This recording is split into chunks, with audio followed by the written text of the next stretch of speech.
Imagine your money is so worthless that people weave it into handbags, while two different men claim to be your president. The United States launched a maximum pressure campaign to topple a regime, resulting in a brutal, years-long stalemate. The stakes were simple: the survival of a nation versus the might of the world's largest economy. What if the richest oil nation on Earth was led by a former bus driver from the streets of Caracas? This isn't a political debate or a movie. This is real. Imagine him navigating heavy traffic, dreaming of a political revolution. Today, we look at the clash between a billionaire president and a bus driver turned leader. He didn't have a university degree, but he had the trust of a king. This is the story of Venezuela.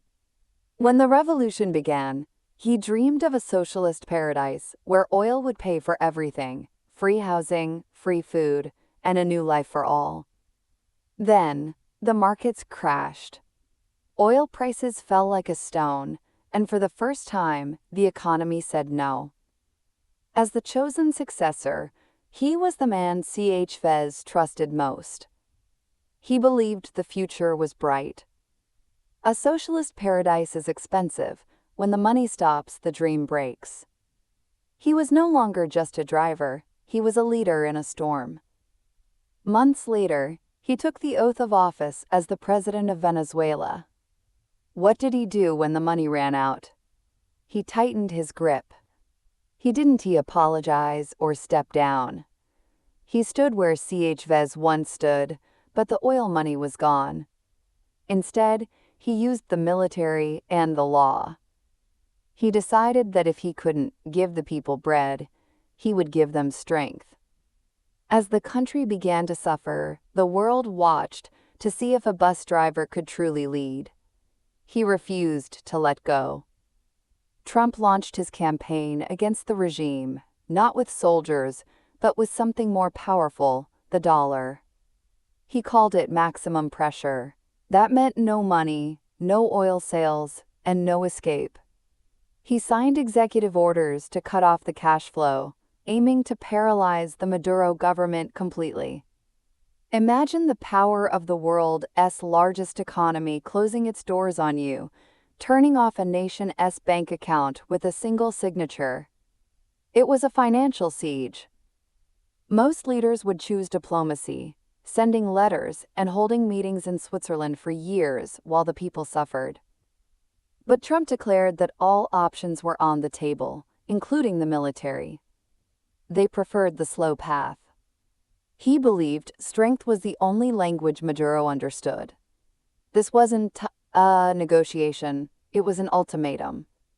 Change or be destroyed. The U.S. The Maduro government just laughed, blocking bridges with shipping containers and using tear gas.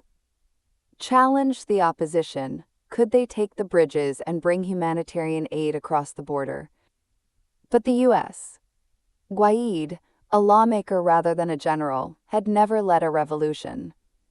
Warned, "We are watching." The world held its breath, waiting for the first shot to be fired. He had to prove he could lead the people against the police. 60 nations joined the cause. A regime that once felt untouchable was now isolated. The United States, Canada, Brazil, and most of Europe all agreed Juan Guaid was the president, and Maduro was illegitimate. This wasn't just politics, it was the world turning its back. The map of the world was turning against the palace in Caracas. Maduro was a man without a map, surrounded by enemies and sanctions. Trump then made a move that shocked diplomats. Some laughed at the mention of military force, but the threat was real. He didn't just talk about money, he spoke of the twilight of socialism.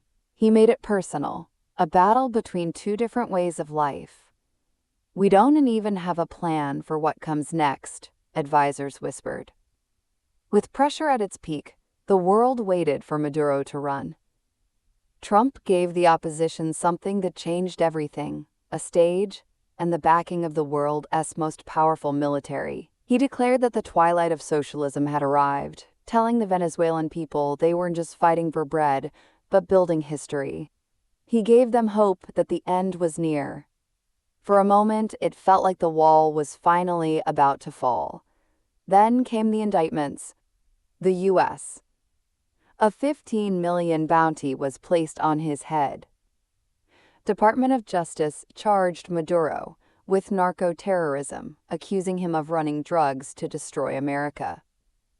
Exiles cheered, knowing he was now a wanted man who couldn't hide forever. They put his face on a wanted poster, just like in an old movie. The price on his head sent a message to every soldier: your leader is a criminal. Trump's team panicked as momentum stalled.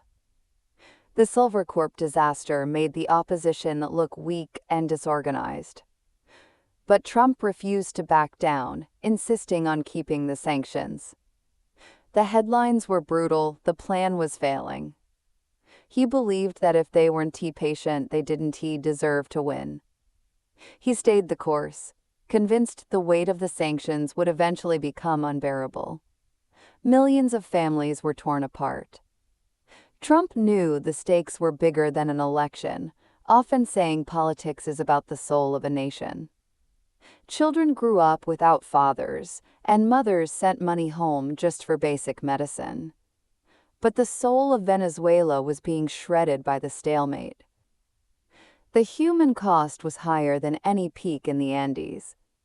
Then, the U.S. shocked the world again. While many refused to negotiate with a dictator, the reality of oil outweighed campaign rhetoric. After years of maximum pressure, they began to talk. The decision was made to deal with the world as it is.